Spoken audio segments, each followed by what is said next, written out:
We now welcome in the ultimate NBA insider, Adrian Wojnarowski. Woj, welcome to the show. Obviously, the Rockets made the biggest trade of the season, dealing James Harden to Brooklyn. How active will the Rockets be the next 3 weeks leading up to the March 25th deadline? Stephen A., they've been very active. They're going to continue to be active up until March 25th. P.J. Tucker, who's in the last year of his deal, they've been very engaged in talks about moving him.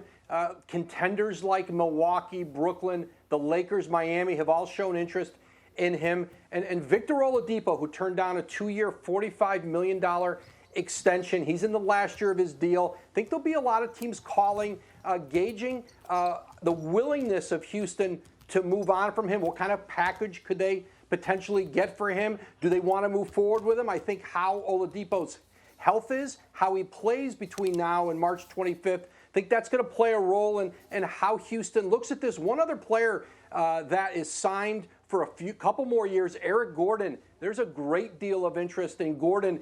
12 straight losses in Houston, Stephen A. Are they going to, move off of this team and be willing to just dive into the lottery, or do they want to keep some of these assets around?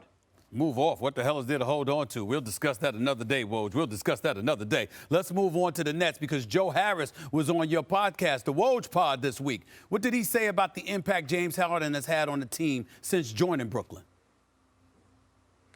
Immense, Stephen A. And, Joe Harris calls him the greatest passer by far he's played with. He played with LeBron James in Cleveland, too. But I think the impact Harden has had on the court, where he's led the league in assists. You've seen him elevate the role players. Joe Harris,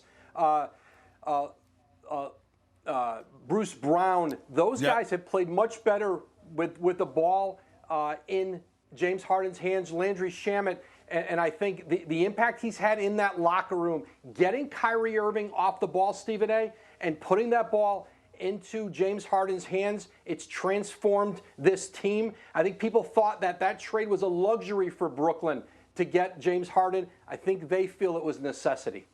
I got to tell you something. I'm amazed at what I've seen from James Harden to be a 3-time league scoring champion the way that he's produced, and then to go here and to be so selfless, leading the league in assists is something special. The ultimate NBA insider, Adrian Wojnarowski. Thanks a lot for being on the show, buddy. Talk to you later. Thanks for watching ESPN on YouTube. For live streaming, sports, and premium content, subscribe to ESPN+.